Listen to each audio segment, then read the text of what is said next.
If you've ever tried to generate an image with AI, you totally know the feeling. You type in a few words and you get, well, something close but not quite right.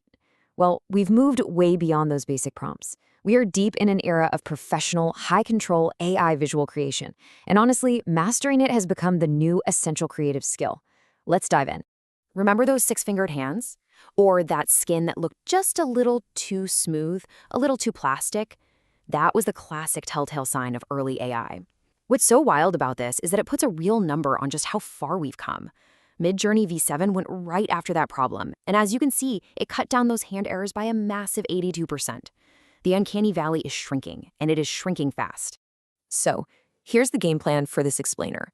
First up, we'll talk about why these super powerful tools can still give you some weird results.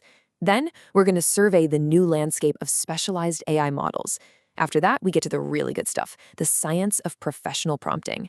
And to wrap it all up, we'll look at how this skill has become a legitimate and pretty cool career path. Okay, let's start with a frustration that I think we can all relate to. You have access to these unbelievably advanced models, but the stuff you're making still feels a little off.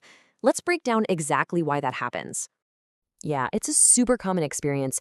You get that artificial sheen, the strange proportions, or a pose that just feels so unnatural and stiff. And this makes a lot of people think the AI model itself is flawed. But here's the twist. That's rarely the case anymore. And that gets us to the absolute core of the issue. The bottleneck isn't the technology anymore, it's the communication. The real art and science of getting professional results has shifted. It's not about just having the best tool, it's about knowing how to give that tool the perfect instructions. It is all about the prompt. All right, now let's take a look at the modern tool landscape.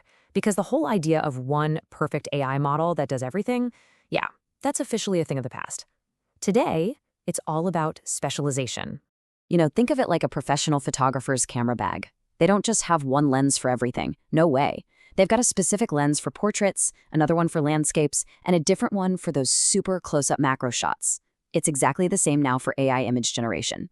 The pros know which model is a beast at photorealism, which one's the best for artistic styles, and which one to use when you need perfect text. And this table just lays it all out perfectly. It's based on the trusted LMA Arena leaderboard, which ranks these models based on tons of human preference votes, so it gives us a really solid data-backed snapshot. You see GPT Image 1.5 right at the top. Its high score is no surprise. It dominates in text and realism. But then you have Midjourney V7, which is legendary for its artistic flair, and Adobe Firefly, the absolute go-to for commercially safe images. Knowing this chart is basically knowing the playbook for 2026. Okay, now for the part you've been waiting for. We know the problem. We know the tools, so how do we actually use them like a pro? This is where we get into the science of speaking the AI's language. I mean, just look at the difference here. It is night and day, right?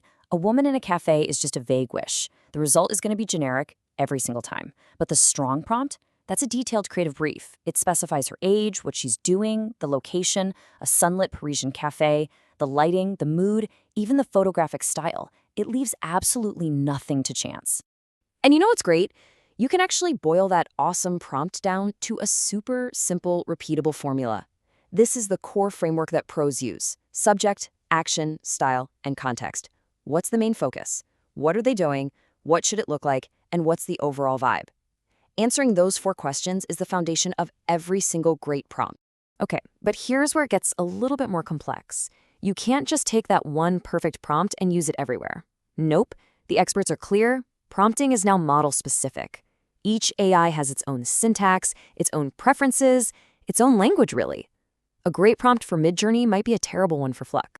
For instance, if you want maximum control with a model like Flux 2, pros use structured JSON. And yeah, it looks like code because it pretty much is a form of code. You're defining these key value pairs for the scene, the subjects, the lighting.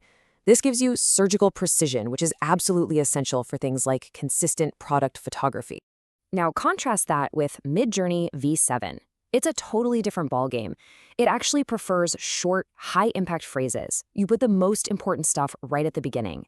You can even get crazy specific with camera and lens types, like 85mm f1.8 lens, to get a very particular photographic look.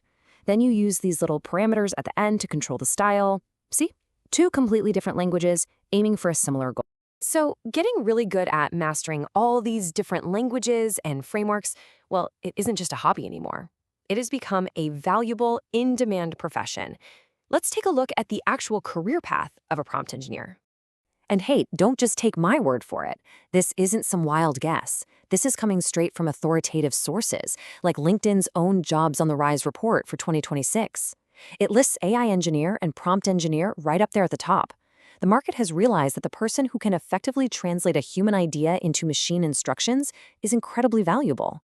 So, what does it actually take to get one of those jobs? It's this fascinating hybrid of skills. On the tech side, yeah, you need some programming ability, familiarity with AI libraries, and expertise in concepts like retrieval augmented generation, or RAG, which basically helps models pull in outside knowledge, is huge. But it's also about having sharp communication skills, the ability to understand a business goal, and design the right AI solution.